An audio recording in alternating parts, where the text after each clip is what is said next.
Selamat datang kembali di Potrets, podcastnya anak Big Reds. Kali ini setelah kita udah juara lah ya, dan ini sisa musim tinggal beberapa pertandingan lagi, tinggal ngejar target 100 poin katanya.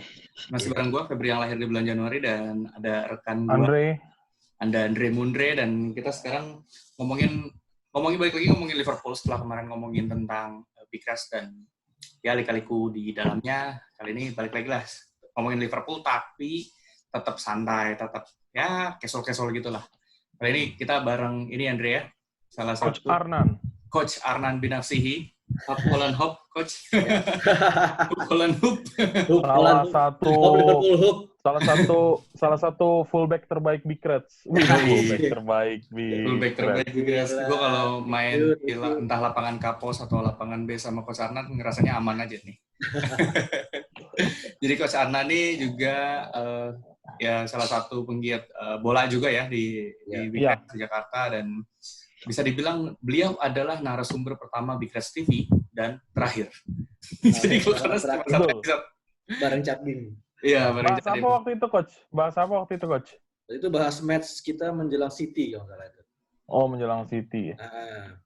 Berarti preview ya berarti jatuhnya. Itu kan era-eranya Balotelli kan, masih ada Balotelli di kita. Kalau waktu itu terlalu standar lah, Coach, bahasanya preview match, Coach. Kita yang lebih ke depan lah, Coach. Iya. Kita bahasnya Big Reds TV mah payah lah. Bahasanya standar gitu. Sama Coach. Bercanda ya. Coach kita yang lebih ini aja, lebih buat ke depannya tentang apa, Beb? Tentang apa, Beb? Kita visioner ya. Lebih kita harus visioner karena kita seorang kalau di Big Reds udah ada Coach, udah ada kodenya di belakang. Udah ada kodenya. Jadi kita mau ngomongin tentang Rise of Wonderkid Liverpool, atau bisa dibilang kayak lagi akademinya Liverpool ini lagi angkat-angkatnya nih secara individu pemain-pemainnya. Kalau prestasi sih ya masih gitu-gitu aja lah. Belum lah. Tapi apalah arti prestasi akademi dibandingkan dengan kontribusi pemain juniornya di tim utama gitu kan. Ya Coach Arnan ya. Musim ini Andre ya kita bakal ngelihat pemain-pemain kayak Neco Williams, Curtis Jones di awal musim dari Ryan Brewster. Kemarin juga Brewster masih gacor sama Swansea dan Harvey Elliott. Gimana Coach? Kalau misalnya kita ngeliat pemain akademi kita lagi produktifnya nih. Dulu kan kita sempat kayak ada Owen, Gerrard, Kara gitu-gitu kan. Iya, Fowler, McManaman. Iya. Oh iya. Gimana tuh Coach? Kalau dari sudut pandang saya sih, yang namanya sepak bola itu meskipun sekarang udah berubah menjadi sepak bola kapitalis ya, di mana kita beli pemain tuh kayaknya menjadi kewajiban gitu ya. Ini kan kapitalis kan. Tetap sih kalau menurut saya tuh yang namanya akademi itu jadi backbone-nya si tim itu gitu. Karena selain bisa lebih hemat ya, dalam artian kita bisa lebih hemat, kita juga bisa lebih membina pemain itu sesuai dengan skema yang kita mau. Kan pasti kan setiap tim itu kan punya skema main yang beda-beda kan. Dari cara main, dari dia skema bermain segala macam. Nah itu kalau pemain itu dari akademi, dia diharapkan dia bisa lebih paham akan skema itu. Nah jadi bisa lebih nyetel masuk ke dalam. Dan juga yang kita nggak boleh lupain adalah kalau pemain akademi itu biasanya mereka punya militansi yang lebih ini ya, yang lebih kuat ya. Karena mereka kan dari akademi sampai ke tim utama. Jadi bondingnya mereka itu pasti beda lah sama pemain yang kita beli. Walaupun memang pemain yang kita beli pun belum nggak jaminan bahwa mereka nggak fanatis ya. Tapi kalau pemain dari akademi itu biasanya pasti mereka lebih punya spirit yang berbeda gitu. Karena mereka merasa lebih punya ownership sama tim ini. Itu sih yang penting juga di sepak bola. Ya karena akademi ya motivasinya juga tinggi buat pertama nyobain tim utama, habis itu jadi bisa dibilang mempermanenkan posisi di tim utama kayak gitu kan. Ujung-ujungnya kan seperti itu kan. Betul. Tapi kan season ini kan season ini kan kayaknya youngster kita cukup mendapat kesempatan ya.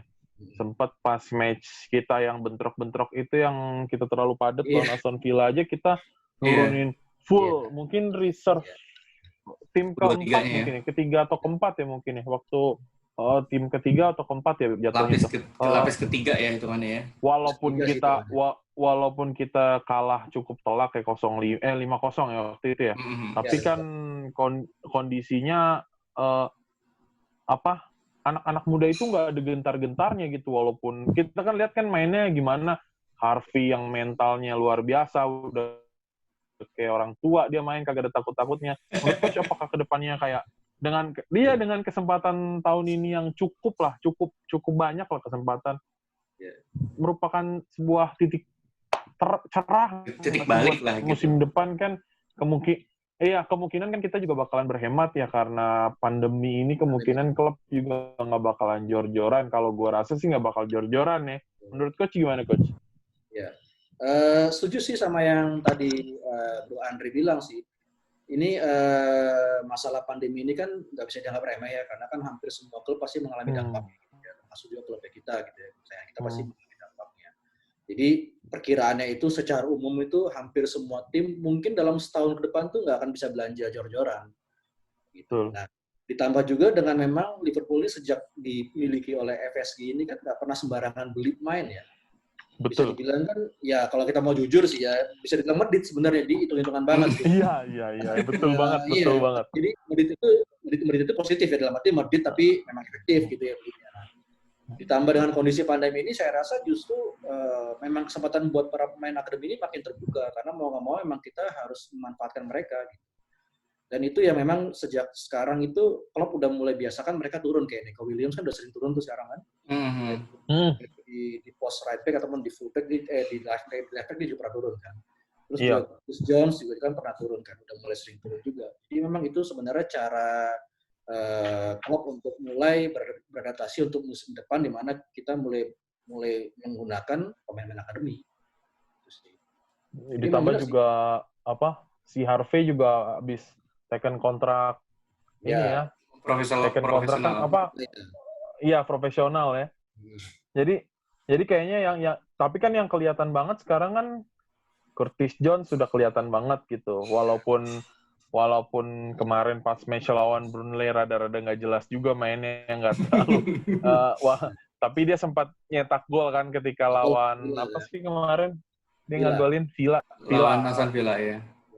Terus kita ada Nico Williams yang juga udah pede. Menurut gue pede sih Nico Williams sih gitu dengan ngisi posisinya Trent juga gitu. Nah menurut coach siapa lagi kan yang kelihatan kan Harvey, Nico, Curtis Jones. Siapa lagi coach kira-kira yang punya kesempatan lebih lah kira-kira musim depan. Yang kita kelihatan sekarang kan yang dikasih kesempatan sama klub kan keseringan mereka aja tuh.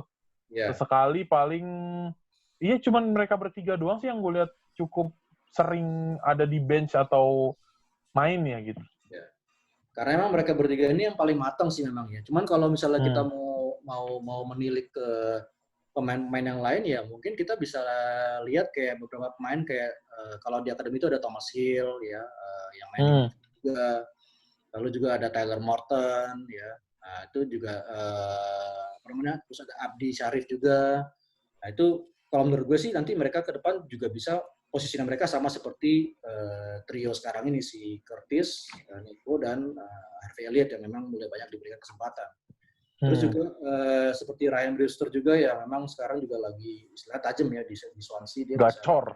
Nah, itu kalau menurut gue juga nama-nama itu sih yang selain trio ini ya, kalau mungkin sih mereka itu Ryan Brewster, terus ya tadi Thomas Hill, Tyler Morton, terus juga ya antara bertiga itu sih. Tapi pasti kalau untuk yang memang udah dapat tempat ya pasti tiga ini sih yang udah pasti akan istilahnya nyetel ya, karena mereka memang udah mulai bisa ngimbangin lah pemain utama yang ada sekarang. Jadi mungkin bisa diingetin tuh tiga nama itu ya, Tyler Hill, Abdi Syarif juga ya, biar Thomas Hill, Tyler Morton, sama Abdi Syarif kan? Iya. Nah itu juga sama sebenarnya ada satu pemain yang sekarang udah nggak bisa dibilang pemain muda sih, tapi ya akademi juga, dia pernah merasakan akademi, Pedro Chirivella yang sekarang udah di-announce ya pindah ke dia emang perkembangannya awalnya gitu sempat digadang-gadang buat penggantinya Lukas waktu itu kan. Terus sering dipinjemin, nggak jelas. Tapi kemarin, beberapa pertandingan kemarin saat dipercaya Klopp untuk main, dia mainnya bagus banget sebenarnya ya Coach ya. Nah sebenarnya apa, kan kita ngomong tren belakangan ini nih, atau fenomena belakangan ini, para youngster mencuat nih, atau pemain-pemain akademi mencuat. Tapi kan kalau kita lihat sebelumnya, ada yang namanya Inch ya, Tom Inch ya waktu itu ya. Terus ada generasinya Raheem Sterling sama Tiesil. Terus iya kan. Terus siapa lagi? Dulu ada namanya Cameron Brannagan. Terus Jay Spearing, Jordan Rossiter. Nama-nama Jack Robinson. Iya, Jack Robinson, Andre Wisdom. Itu nama-nama pemain yang sebenarnya saat dia baru mencuat, kita udah mikir kayak, wah ini pemain bakalan keren banget nih gitu kan. Mungkin sama kayak yang kayak Neko atau Curtis, walaupun frekuensi bermainnya waktu itu nggak sebanyak Neko sama Curtis, karena juga kan kita blessing-nya juga karena kita masih ada 7 pertandingan setelah kita juara ya. Jadi klub agak lebih leluasa untuk pemain keren. Tapi ini kan tren yang sekarang. Apa sebenarnya kunci kesuksesan dari pemain-pemain muda ini bisa mencuat gitu? Karena kan dari awal ya, sebelum ya kita ngomongin contoh aja deh yang sekarang udah matang banget nih dan jadi salah satu back kanan terbaik, bukan salah satu lah, back kanan terbaik di dunia saat ini ya Trent Alexander-Arnold. Dan dia produk akademis Skause juga kan. Nah, itu kan bisa jadi salah satu indikator bahwa akademinya Liverpool sekarang lagi naik banget nih gitu. Menurut Coach Arnan, apa yang jadi kunci sukses sih sebenarnya dari mungkin perombakan lah atau apa kayak gitu sih? Ya, kalau kita ngomongin main muda tuh yang akan menentukan mereka itu akan bagus atau tidak tuh memang dari mentalnya mereka sih, mentalitasnya mereka gitu ya. Apakah emang mereka bisa konsisten, dalam artian konsisten itu dalam arti mereka mau tetap belajar gitu ya, untuk bisa lebih improve atau enggak. Sebenarnya sih kunci utama di situ kalau pemain muda. Kalau memang mereka itu punya istilahnya mental yang tepat gitu ya, dalam arti mereka memang tahu tanggung jawabnya, mereka juga punya ambisi untuk naik ke atas, terus mereka juga tentunya tidak lupa juga mereka ambisi itu harus dimainkan dengan mereka terus improve diri mereka sendiri, belajar dari seniornya, juga belajar dari pemain mereka sendiri untuk bisa berkembang lebih baik. Nah itu sih kuncinya sih. Yang penting balance gitu ya Coach ya, dalam lapangan dan luar lapangan. Jangan pacaran baru 6 bulan udah ngasih mobil ya ke pacarnya gitu. Itu kayak siapa ya? Muda tuh gitu kan, mereka gampang goyang gitu. Nanti mereka udah diangkat sedikit gitu ya, terus mereka mulai tuh kayak bertingkah lah ya, dalam artian udah mulai merasa top atau bagaimana gitu kan. Nah itu sebenarnya berbahaya sih. Jadi memang sebenarnya gimana mereka punya mental yang baik, dalam mereka bisa mengendalikan diri mereka, bisa tetap balance ya dalam hal improvisasi mereka dan juga prestasi mereka, itu yang penting sih. Tapi gue ngelihat sih kayaknya dari beberapa tahun terakhir ini Liverpool memunculkan beberapa figur fullback yang nyaris sempat digadang-gadang lah, kayak contoh Andre Wisdom, John Flanagan, Jack Robinson. Itu kan cukup awal-awalnya kan kita ngelihat awal-awal dulu, ini kayaknya bakalan sesuatu nih orang-orang ini. Tapi nyatanya kan bahkan yang terakhir si Flanagan aja sempat dijadiin kapten kan waktu itu kan. Kafu.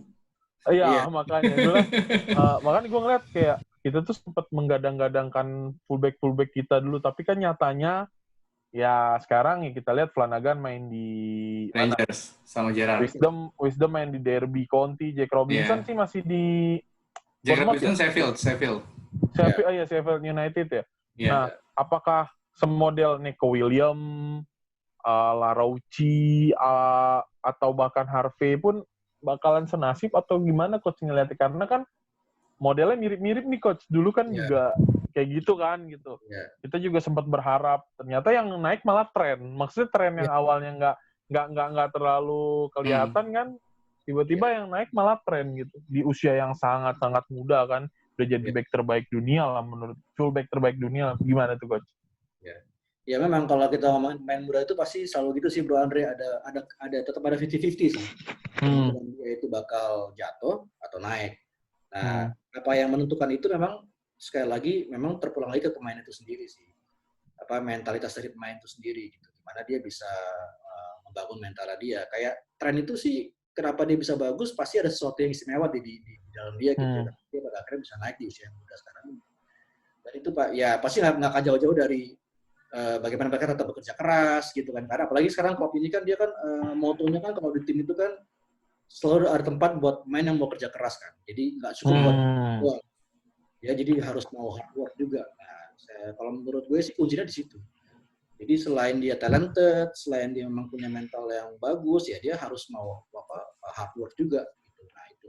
Tapi memang kita kalau ngomongin pemain muda, memang pasti ada kemungkinan 50-50 dimanapun itu ya, nggak cuma di Liverpool doang sih. Di tim lain pun pasti yang namanya youngster itu ya pasti dia ya gitu, ada kemungkinan dia akan drop atau dia akan naik gitu. Nah memang yang buat kayak 3 pemain ini yang sekarang lagi naik daun pun kayak Neco Williams, terus kayak Curtis Jones, itu pun juga kita sebenarnya walaupun sekarang musim ini mereka udah mulai bagus, memang kita belum bisa memastikan bahwa mereka akan terus begitu sih, Bu Andre. Kita masih harus lihat lagi 1 sampai 2 season ke depan, apakah mereka bisa seperti itu. Kalau mereka bisa konsisten seperti sekarang, ya itu berarti mereka bisa dibilang udah siap sih sebenarnya untuk naik yang tinggi. Berhasil memanfaatkan kesempatan loh. Nah, tapi kalau sekarang ini jujur sih kalau sekarang kita belum bisa menilai sih kalau belum bisa. Iya, karena di usia yang iya karena kan Klopp sendiri kan mau lu pemain sejago apapun kalau lu nggak kerja keras juga dia bodo amat gitu. Kita lihat berapa banyak pemain yang menurut kita oke, kayak Mamadou Sakho kan oke, cuman ada masalah personal sama Klopp ya selesai gitu. Menurut gue sih Sakho sih salah satu center back yang oke. Seenggaknya waktu itu ya menurut gue kalau dipasangin sama Van Dijk itu bakal sesuatu gitu. Cuman ya sekali lagi Klopp adalah Klopp gitu. Dia nggak peduli mau lu sebintang apapun, kalau dia nggak serak ya sono gitu. Lu nggak kerja keras, lu nggak kerja keras ya sono, pergilah lu gitu. Gue nggak peduli mau lu sebintang apapun gitu. Orangnya saklek ya Klopp tuh ya. Iya. Tapi coach, kita kan memang belum melihat sebenarnya mereka ya kecuali Trent Alexander-Arnold gitu kan. Tapi kalau misalnya kita lihat musim depan, setidaknya pada kondisi saat ini gitu, ada 2 posisi yang sebenarnya lowong. Pelapisnya Robo dan pelapisnya Trent. Pelapisnya Robo ya memang setahun musim ini kita nggak punya kecuali Milner doang. Ya ditempatkan di situ kan. Yang Milner semua itu posisi. Ganti kaki. Kalau crossing ganti kaki dulu. Iya. Itu apa? Pikir dulu dia kalau mau crossing. Iya, bener. Ya tukar kaki dulu kan. Iya. Nah sama satu lagi pemain yang gue nggak tahu musim ini gue sebenarnya nggak nyadar pemain ini masih ada di Liverpool. Nathaniel Clyne yang emang sekarang sebenarnya udah. Lu ini kan lupa kan Clyne. Iya. Gue lupa bener.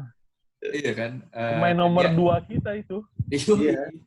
Dan kita akhirnya nggak punya pelapis. Nah, sekarang pelapisnya Neco. Nah, musim depan, dengan isyarat Klopp yang bilang, ya kalau gue ada duit, gue belanja. Kalau gue nggak ada duit, ya udah. Kayak gitu kan. Berapa hari yang lalu gitu, Klopp bilang kayak gitu. Kita ngomongin, ada pemain-pemain yang potensial, pemain muda, dan ada 2 posisi yang bisa dibilang gurih ya, untuk diisi mereka sebenarnya. Tapi kita ngeliat juga, ya kita bakalan main di Champions League, Premier League, kita sebagai juara bertahan Premier League gitu ya. Terus kita main di Carabao, kita main di FA Cup gitu kan. Itu kan 4 kompetisi yang memang bakalan rutin kita lakukan gitu. Dan kita sebenarnya musim ini skuadnya nggak terlalu gemuk kan, kadang ketar-ketir sebenarnya. Terbukti di Champions League ya kayak gitu. Walaupun sebenarnya juara di Premier League adalah sebuah hal yang sangat-sangat kita syukuri gitu kan.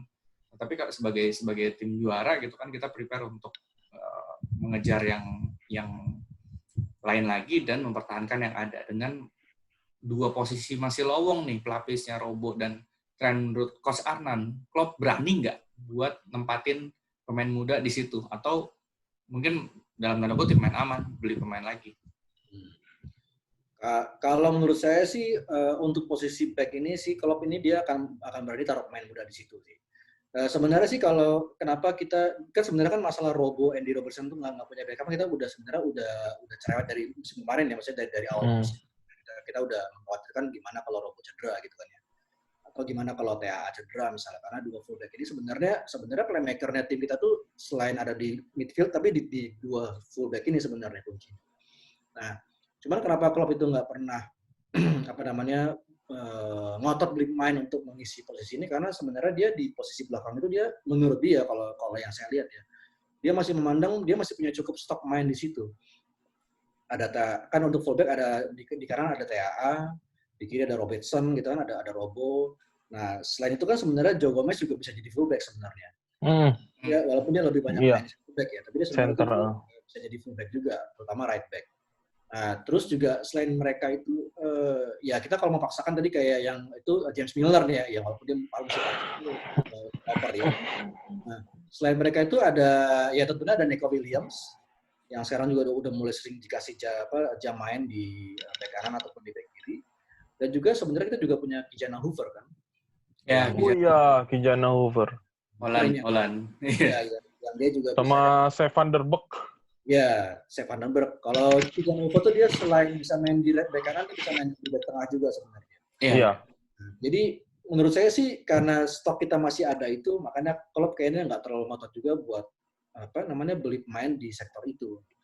Karena untuk sisi pelapis dia masih cukup, menurut dia masih cukup aman di situ. Gitu sih. Iya. Nah, karena sih kalau menurut gua sih season ini dan season kemarin tuh kan kunci kita tuh di dua fullback ya. Betul. Kunci serangan. Hampir semua. Kalau salah satu nggak main itu ada timpang, pasti permainan pasti timpang. Nah, makanya kita lebih banyak kencang, pertanyaannya pasti kita nggak ada backup. Menurut gue sih nggak ada backup sama sekali ya buat mengganti yang sepadan sama mereka berdua gitu. Makanya menurut gue sih lebih ke harusnya sih Klopp berani buat beli satu lah, paling nggak backup yang sepadan lah gitu. Karena kita ngelihat ya coach ya, setiap salah satu dari mereka nggak main pasti kelihatan banget permainan nggak semulus biasanya. Jadi emang ya menurut gue selain trio di depan juga kuncian kita ya dua fullback ini gitu. Hampir semua pengamat kan bilang Liverpool ini kuncian dia ya udah di Trent dan di Robo gitu. Robo pincang salah satu pincang, permainan Liverpool pasti pincang gitu. Kalau gua ngeliat sih gitu sih. Ya karena emang kan banyak yang bilang juga sebenarnya permainan kita itu kan sebenarnya kan ya itu dari kanan ke kiri itu mereka saling pindahin bolanya itu antara TAA sama Robo itu kan itu kuncinya sebenarnya kan. Tapi sebenarnya masalah dilematis seperti ini kan kita juga sebenarnya udah alamin juga di midfield kita kan. Sebenarnya kan kita kan nggak ada nomor 10 kan. Iya.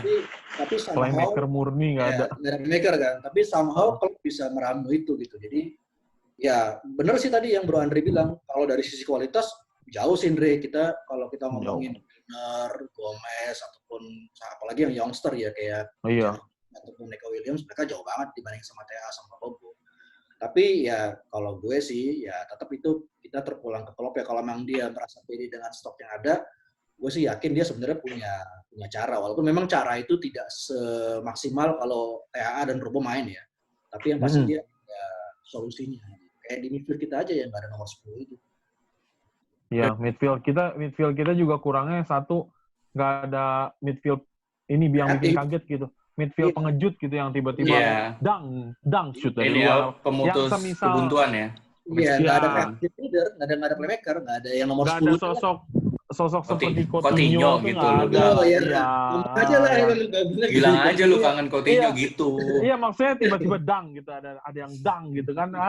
Kalau tahun lalu kan pas masa dia kan tiba-tiba ada sesuatu yang gol-gol magic yang kita udah buntu tiba-tiba dang gitu. Kita long range shoot gitu. Iya.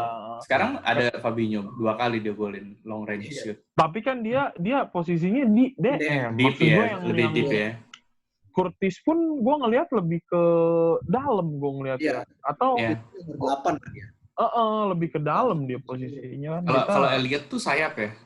Elliot sayap kiri kanan dia. Nah, ngomongin sayap juga nih. Kita kan ya udah pasti punya Mane dan Salah gitu kan, dan ya hampir pasti dipertahankan lah, dan memang dia Shaqiri kemungkinan out ya. Shaqiri kemungkinan out, Origi masih belum tahu, tapi kemarin kan perpanjang kontrak ya. Tapi kalau kita ngomongin ini sebenarnya mantan akademi dan mantan youngster kalau bisa dibilang ya, karena usianya juga udah mulai inilah. Ada Harry Wilson, masih lumayan muda sebenarnya. Di Bournemouth, bacanya gimana sih, Bournemouth, ya sok-sok sih gitu kan. Kemarin juga sempat golin beberapa set piece-nya. Ya emang dia salah satu yang paling diandalkan kan set piece gitu kan.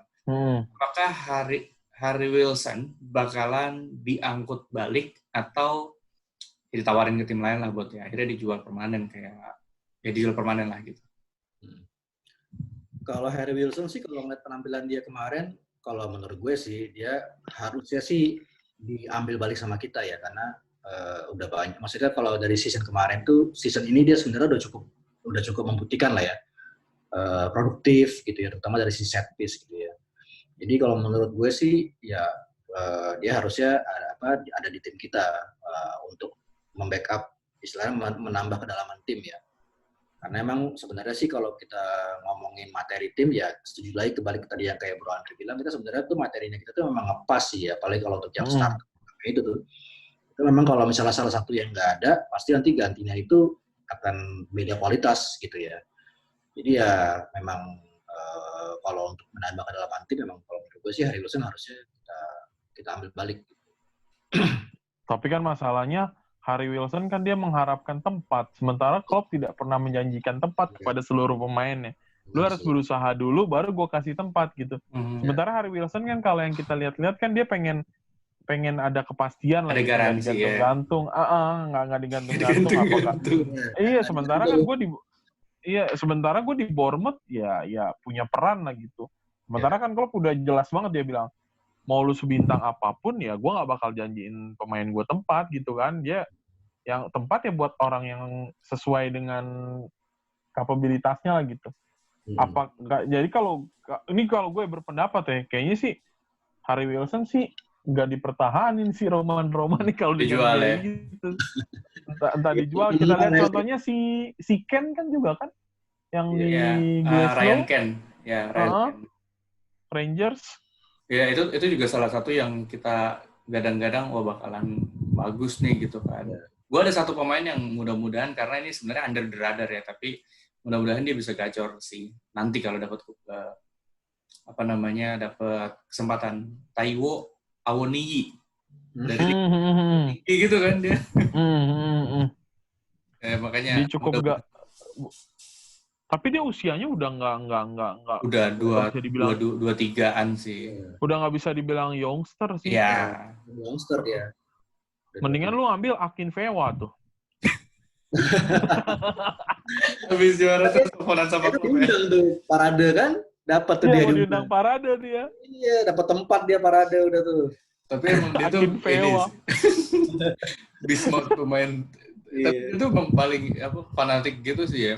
Dia bilang waktu latihan dia pakai jersey Liverpool. Iya, sakit orang itu tuh. Terus dia bilang ada video dia kan di Twitter tuh. Ada. Iya. Ada. Dia masangin jersey dia kalau Iya, gue rasa dia kalau disainin sama Liverpool gitu. Buat apa? Buat manas-manasin badge juga dia oke-oke aja tuh gue rasa tuh. Lumayan sih menurut gue sih buat geladak-geladakin back orang. Kalau kita udah menang selisih 3 gol, masukin dia kayaknya seru juga ya buat dia lari aja gitu sambil gini ya, tangannya gede. Sambil nabrak-nabrakin. Badannya kan gede banget kayak Bokerti itu. Iya, badannya gede. Bokerti Mark Henry kali, kayak Mark Henry. Iya, Mark Henry ya, kayak Mark Henry kan kocak gitu. Mana dia dapat tempat lagi di pawai, gue bilang gaya banget dari orang. Pasti ini dia heboh nih. Gue sih setuju sih kalau dia ditransfer gitu buat backupin Origi atau apa, kayaknya seru. Gila kita gue udah menang selisih 3 gol yang masukin dia lah gitu. Seru sih. Kalau kata Ang Pagan buat punya-punyaan. Buat punya-punyaan doang. Tapi kan Febri sempat ngobrol sama gue kemarin, katanya Klopp untuk kedepannya squad kita tuh bakalan skuser cukup dominan. Jadi Klopp tuh punya cita-cita 10 tahun ke depan tim ini full of Scouser gitu. Pernyataannya Klopp itu terlalu berlebihan atau emang dia cuma bercanda aja sebenarnya? Karena sekarang Scouser di tim utama ya Trent Alexander-Arnold, dan dia adalah satu dari hanya 2 orang Inggris yang ada di tim utama. Dia dan di squad utama ada dia dan Henderson gitu, atau 3 lah sama Gomez. Tapi Gomez kan sebenarnya sebelum-sebelumnya kan kalah sama Matip kan, kalah bersaing gitu kan. Nah, sebenarnya agak canggung sih, cuman nggak apa-apa, kita bahas aja. Pernyataan Klopp itu apakah bakalan terwujud gitu dalam 10 tahun ke depan gitu. Karena ya balik lagi ke Coach Arnan, sepak bola tuh sekarang udah kapitalis, sekarang udah ngejarnya gelar lah dibandingkan dengan hal-hal yang Scouse Pride lah segala macam. Contoh Liverpool, it's still Scouse Pride gitu. Gimana Coach? Ya itu apa namanya? Ya itu dia sih, di era sepak bola kapitalis sekarang ini kan memang ya money talks lah ya, maksudnya pasti duit itu berperan gitu ya, uang berperan. Tapi memang yang namanya sepak bola itu, dan juga bukan cuma sepak bola sebenarnya, di dalam grup apapun ya, pasti orang lokal itu lebih punya bonding lebih gitu daripada orang luar gitu. Ya kita bukan mau kita bicara soal bukan kita mau diskriminasi ya. Orang non sama maksudnya orang luar sama orang yang Scouse-nya ya. Tapi pasti kalau orang lokal itu dia pasti akan punya feeling yang beda sama orang yang dari luar. Itu modal utama, karena ya kalau dia punya bondingnya beda, dia pasti merasa punya ownership beda akan klub ini. Karena ini kan klubnya kota dia, klub kota kelahiran dia, boyhoodnya dia gitu kan ya. Akan sih. Ya, nah dari situ tuh nanti akan timbul militansinya dia gitu ya, fanatismenya dia untuk dia main untuk tim itu. Nah kalau udah timbul seperti itu ya pasti dia di lapangan tuh dia akan mati-matian gitu, mau kayak gimana ya. Kalau udah mental seperti itu, mau dia skill yang mungkin nggak terlalu luar biasa, tapi asal pemain bola itu dia punya mental yang memang mau fight di lapangan, itu bisa lebih ngalahin pemain yang berskill tinggi. Nah makanya kalau menurut gue sih Skop paham banget dengan hal itu. Apalagi kan dia juga dulu kan pernah lama main di Dortmund kan. Jadi dia tahu tuh yang namanya sentuhan local pride itu seperti apa.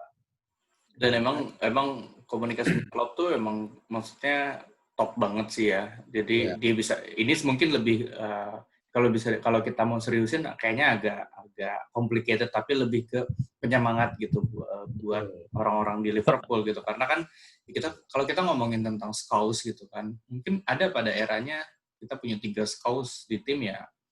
Gerrard, Owen Scholes ya, Owen, dan si Kara, ya kan. Nah, tapi kayaknya yang kriteria coach bilang tadi yang apa coach? Yang ya lu nggak jago-jago amat tapi semangatnya tinggi peran, gitu. Itu termasuk Kara nggak sih? Iya. Kara tuh termasuk nggak sih? Iya, Kara. Kara kan gitu. Yang coach bilang itu yang skillnya oke gitu, cuman nggak spesial banget gitu, tapi dia punya perannya karena dia akamsi gitu kan. Termasuk Kara ya coach ya? Iya, sebenarnya kayak contoh nih ya Febri dan Bu Andre, contohnya si Carragher itu kan dia ya jujur aja sih ya, walaupun gue juga mengidolakan dia ya. Nama anak gue pun pakai nama dia, Kara. Iya, betul. Kalau kita boleh jujur pun, dia itu skillnya juga nggak bagus-bagus amat, ya kan? Nah iya betul. Nah, cuman yang membuat dia luar biasa itu dia kalau di lapangan tuh ya gitu, kayak dia siap memberikan bahkan 200% dari diri dia gitu kan. Betul. Dan dia mati-matian di belakang untuk membela setiap jengkal tanah di pertahanan Liverpool. Nah, itu contohnya tuh di situ. Gimana kalau seorang lokal itu main buat klubnya kota dia itu bisa kayak gitu tuh dampaknya gitu kan. Nah, kita bisa bayangin deh kalau misalnya kayak yang tadi Kop bilang, nanti 10 tahun ke depan tuh Liverpool dia mainnya tuh main stars. Kebayang nggak sih kalau Liverpool tuh mainnya tuh mentalnya semua kayak Carragher gitu. Kita aja punya chant kan, we all Carragher kan, karena itu kan, karena Carragher itu selalu semangat gitu, selalu siap memberikan segalanya. Nah, kebayang kan kalau kita mungkin nggak perlu 11 orang lah, kita perlu 5 orang. 5 orang aja. Orang kayak dia aja lah, ya kan? Iya lah. Tapi kalau Gerrard kan juga termasuk tuh sebenarnya yang memang dia Gerrard mungkin skillnya lebih bagus ya daripada Carragher ya. Nah, tapi contoh kayak gitu aja itu, maksudnya kita punya pemain-pemain kayak mereka berdua aja, mungkin 5 atau 6 itu udah cukup banget. Iya, tapi lapangan kalau misalnya masih behind closed door gini, lapangan rame. Soalnya Kara tuh bawel banget kan. Tapi apa nggak bikin, ya pasti kan kalau akamsi ya dia pasti ngerasa ya gue punya vokal lebih.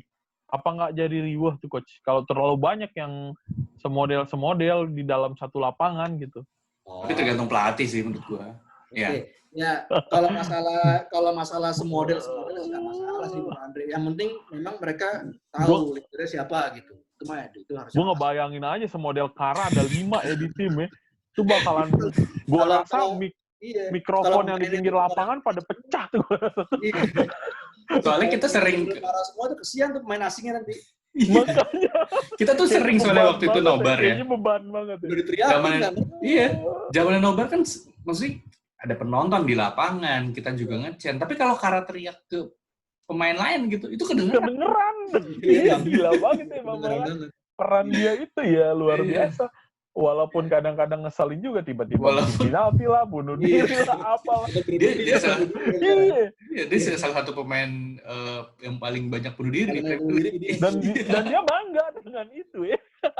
Dan dia pernah dengan sangat niatnya mencetak gol ke gawang Liverpool waktu testimoninya dia ya waktu itu ya. Iya, lawan Everton. Dia yang penaltiin dia yang gitu. Iya, dia yang cetak gol juga. Karena ya memang dia kan Everton awalnya kan, masih ya, kecil. Awalnya dia mah Everton. Iya, dan ya itu sih apa namanya memori Kara nih. Iya. Memori sebenarnya memori apa anak Akamsi sih dan iya Akamsi. Ya selain tren, nih lagi Curtis lagi naik gitu kan. Mungkin ada lagi skaus yang bisa hitungannya masuk ke tim lah, bukan cuma ya kayak Rositer tuh skaus ya. Rositer tuh kan kayak the next Gerrard. Banyak banget yang di bisa dibilang dijuluki the next Gerrard. Iya, mulai dari Spearing. Jay Spearing, terus siapa Jordan Rositer, terus banyak lah gitu the next Gerrard gitu. Ada Cameron Brannagan juga the next Gerrard katanya kan. Kan ya nggak ada yang bisa fulfill talentnya mereka masing-masing gitu kan. Ya akhirnya ke Brannagan Oxford kalau nggak salah gitu-gitu. Tapi gue ngerasa apa julukan the next itu bikin wonderkid apa youngster itu beban tau. Setiap pemain yang dikasih the next itu pasti nggak jadi apa-apa setelahnya gitu. Maksudnya, ya kan? Marin terus siapa lagi?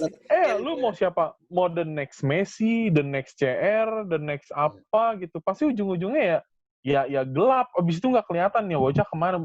Ingat nggak zaman dulu Freddy Adu, the next Pele? The next Pele dari Amerika. Nyatanya mainnya di mana? Iya makanya menurut gua janganlah kita the next skin gitu ya. Enggak, media itu kayaknya berperan menghancurkan karir pemuda-pemuda itu juga sih kalau menurut gua. Dengan menjuluki the next gitu kan. Kita lihat Egy Maulana Fikri dengan the next Messi-nya, gua nggak tahu deh gimana nasib entar. Ya mudah-mudahan dia inilah ya masih ya. Tafe si Kubo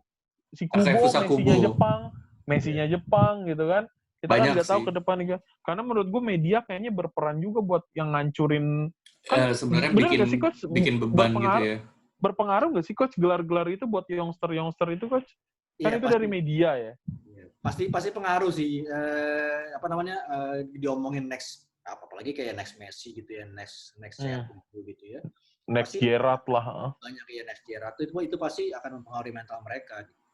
Nah, ya itu lagi sih Bro Andre terpulang tadi kayak gue bilang, ya sekarang tergantung pemain mudanya, mentalnya dia gimana. Iya bener sih, baliknya ke situ lagi. Dia nggak kuat ya dia akan drop. Tapi kalau mentalnya dia bagus ya mungkin dia drop tapi dia bisa bangkit lagi, bisa jadi. Iya karena menurut gue salah satu kunci kita kalau bisa dibilang sukses ya relatif ya saat ini akademi saat ini bergairah bisa dibilang karena apa yang dilakukan Klopp sih sebenarnya. Si Pepin Linders itu kan awalnya akademi kan. Yeah. Pepin Linders akademi terus dia ke Breda kalau nggak salah jadi manajer tapi nggak lama waktu itu ya balik lagi ke sini sempat katanya friksi sama Buffak karena ngerasa si Pepin Linders nih jadi orang nomor 2-nya Klopp harusnya kan Buffak keluar katanya kayak gitu kan. Nah, dengan adanya Pep Linders terus sekarang Vitor Matos ya sebagai jembatan menurut gue udah on the track nih untuk bikin pemain-pemain untuk mengorbitkan pemain-pemain muda ke tim utama yang nggak asal pilih, kedua nggak asal kayak nyebut the next apa kayak gitu sih ya. Contoh tren ya. Trent Arnold tuh nggak ada the next, ternyata dia sesuatu loh. Iya. Nggak ada the next-nya. Skoskafu sekarang nggak tahu. Iya, Rangers kan. makanya. Skoskafu. Iya. Kamu kalau Dia kan nggak ada. sih. Iya, dia kan nggak ada the next Trent Arnold, Iya. under the radar tiba-tiba. Iya. Lanjut, Pep. Ya, menurut Coach Artan, apakah kayak kehadiran si Vitor Mares mungkin baru ya, tapi kehadiran Pepin Linders sebagai jembatan jadi salah satu faktor penentu nggak sih untuk ya akhirnya mereka bergairah lagi segala macam. Terus juga kan kita kan akademi dan latihan kan nanti bakalan disatuin ya di Kirkby ya. Jadi musim panas ini ya kalau nggak salah pindah ya dari Melwood ya. Apakah itu bakalan berpengaruh juga? Ya lebih dekat gitu, walaupun sekarang klub udah sering kayak orang-orang kayak si Harvey Elliott, Neko, Curtis, latihannya sekarang udah sama tim utama kayak gitu kan. Apakah itu pemindahan markas tim, kehadiran Pepin Linders yang udah kenyang lah dia di akademi gitu, berpengaruh terhadap mencuatnya pemain-pemain muda ini nih? Ya. Ke depannya juga gitu. Ya, kalau mengenai Pepin Linders sudah jelas ya, sejak dia balik itu udah jelas berasa banget maksudnya impact-nya ke kita gitu ya. Dari sisi dia mendampingi klub, terus dari sisi pemain muda kita juga mulai banyak yang mendapat tempat sekarang itu udah cukup jelas kelihatan. Dia akan sangat berdampak ke progresnya tim kita ke depannya. Nah, kalau mengenai penyatuan lapangan latihan tuh ya, kan tim utama kan pindah dari Melwood ya ke gabung dengan tim akademi. Itu kalau saya sebenarnya ngelihatnya itu yaitu itu gimana itu upayanya klub untuk menyatukan antara tim utama sama tim akademi ini. Jadi spiritnya itu adalah sebenarnya antara tim utama first team dengan tim akademi ini nggak ada beda, itu kita tuh satu kesatuan gitu. Jadi klub itu mau memberikan message kepada para pemain muda itu bahwa ya lu kalau misalnya lu bagus, bisa talented, mau kerja keras, lu bisa jadi kayak Trent Arnold, kayak TAA. Nah, mereka bisa lihat langsung tuh TAA latihan kan. Ini contohnya nih, sampelnya nih, ada gitu kan. Nah, di satu sisi si klub juga mau pemain-pemain senior itu juga memberikan influence ke pemain akademi secara langsung gitu kan. Karena kan dengan mereka jadi satu tempat latihan barengan bersama, itu kan mereka interaksinya akan lebih banyak kan. Akan lebih sering gitu. Jadi sebenarnya saling menginfluence, yang pemain muda bisa belajar langsung sama senior-senior yang lebih baik di tempat yang sama. Terus juga dari si senior-seniornya juga bisa memberikan sampel langsung kepada pemain-pemain mudanya itu untuk bisa kayak mereka gitu. Di satu sisi secara spirit, secara simbol juga itu menandakan bahwa antara first team dengan akademi itu sebenarnya satu kesatuan, nggak ada jarak, nggak ada beda. Jadi nggak ada tuh istilahnya, lu kan baru akademi gitu kan, masih mau kencur lah gitu kan ya, tim gitu. Atau kebalikannya, misalnya pemain akademinya nganggap, wah mereka kayaknya jauh banget ya di Melwood sana jauh gitu kan, kayaknya kalau ke sana tuh kayaknya rintangan jauh, kayaknya berat banget gitu. Nah ini mereka disatukan supaya mereka bisa ngeliat bahwa ya ini contohnya, lu kalau misalnya lu bisa bagus, nggak akan jauh-jauh ini kayak mereka ini kan. Jadi dibikin jadi satu bagian, satu spirit gitu. Jadi kalau gue sih ngeliatnya ke arah situ. Jadi emang itu berarti tujuannya itu ke arah sana sih untuk ya positif semua ya coach ya. Positif semua ya berarti ya. Memang begitu, memang tujuannya. Karena sebenarnya awalnya cukup kaget juga bahwa pemindahan Melwood ini kan udah ini banget ya, udah ikonik banget dengan Liverpool, bersejarah banget. Terus akhirnya kita pindah ke Kirkby dan kayaknya penolakannya nggak terlalu kelihatan gitu ya, ada penolakan malah kayak ya positif aja gitu. Nah, mungkin terakhir Coach Artan, dari semua pemain muda yang main sekarang, terus mungkin yang masih ada di U18 dan ya siapapun lah itu ya, pemain muda nih yang kita punya, siapa yang paling mencuat kira-kira musim depan? Menurut Coach Arnan, siapa yang paling mencuat musim prediksi Coach Arnan? Yoi. Yang paling mencuat nih, ini kan termasuk yang tiga ini ya, yang tiga termasuk. Iya, termasuk. Ya. Kalau gue sih lihatnya sih Neko Williams. Neko Williams udah mulai dapat tempat ya, tapi ya apakah emang dia, karena kan juga sekarang TAA dan Robo tuh juga lagi on fire juga sih ya, kita masih main. Jadi kalau menurut gue sih ya Neko Williams ini yang bisa secara matang ya, bisa prestasi, maksudnya bisa lebih baik ke depannya kelihatan. Selain dia ya tentunya si Curtis Jones sih, itu yang paling kelihatan juga. Tapi ya kayak tadi Andre bilang ya, kayak Bro Andre bilang, posisi George-nya kadang-kadang masih agak nggak jelas juga nih ya. Tapi ya masih agak nggak jelas pergerakannya. Tapi dengan dia juga mulai sering tampil kemarin, terus juga kemarin dia bikin gol gitu, karena di first team itu kalau menurut gue sih harusnya bisa jadi pacuan buat dia. Gitu. Jadi kalau menurut gue sih antara dua ini sih. Antara Neko dan Curtis ya. Iya, betul. Kalau lu, Andre, siapa Andre? Kira-kira Andre? Oh, gue sih ngeliat lebih ke Curtis ya. Karena di posisi tengah kan, walaupun kita di tengah gemuk, tapi kan cukup rawan ya. Maksudnya posisi yang sering cedera. Kayak sekarang kan Curtis banyak jam terbang karena ya Hendo cedera, Milner cedera. Dia kan dapat jatah walaupun ada Naby Keita juga di sini tuh seharusnya. Ya menurut gue sih Curtis Jones sih. Kalau Harvey kayaknya masih 2 tahunan lagi lah mungkin lah. Harvey 2 tahunan. Masih muda banget ya. Paling nggak dia di loan dulu lah kemana gitu buat dapat tempat. Kalau Neko nih agak berat di jam terbang menurut gua karena dia tahun ini bisa main karena kita udah pasti juara kan gitu. Di season depan buat menggantikan posisi Thea sama Robo nih berat ya, buat sekarang menurut gua mereka fullback terbaik dunia. Bener gak sih coach? Untuk duet fullback ya mereka terbaik di dunia gitu. Udah sulit buat gantinya tapi ketika salah satu ada yang nggak main ya menurut gue Neko lah yang paling cocok buat gantiin. Yoi. Jones tuh setuju sih Mang Jones karena memang midfield kita ini lebih rawan sih ketimbang 2 fullback itu. Memang Jones ini memang lebih rawan. Nabilat sama Ox kan suka cedera kan. Ya. Nah iya, ringkih semua lah. Injury prone. Iya injury prone semua. Injury prone iya, benar. Fabinya juga sempat ya kemarin ya. Iya, Oke, jadi thank you banget nih Coach Arnan udah ngobrolin mulai dari fenomena kehadiran pemain-pemain. Bisa dibilang kalau dibilang sukses atau enggak balik lagi relatif tapi bergairah lah ya Andre ya, bisa dibilang kita lagi bergairah. Coach Arnan nih kalau lagi ngomong enak, Feb dia model-modelan Bung Rayana Jakar Surya dia. Lekuk suaranya. Lu kalau lu dengerin Coach Arnan ngomong tuh kalau ini iya kayak Bung Ray gitu ngomongnya. Banyak ilmu lah, banyak buat teman-teman yang mungkin yang baru mengenal Liverpool atau ya baru ngelihat Liverpool baru-baru ini ya banyak lah ilmu di obrolan kita ini. Kecuali dari gue sih banyakan bodornya.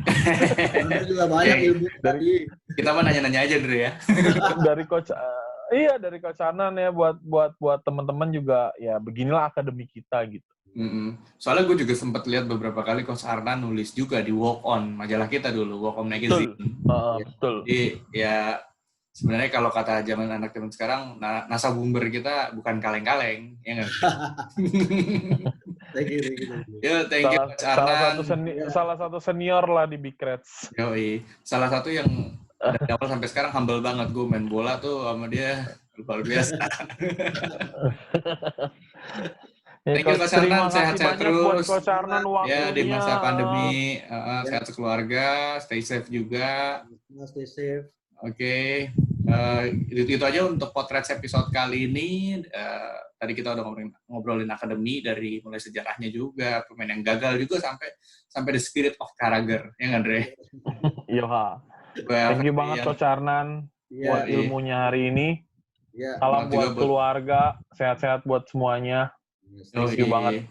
Yuk, gue Febrian. Oke, see you buat gue Andre Mundre dan Coach Arnan. Oke. See you the next episode. Bye. Bye. Bye.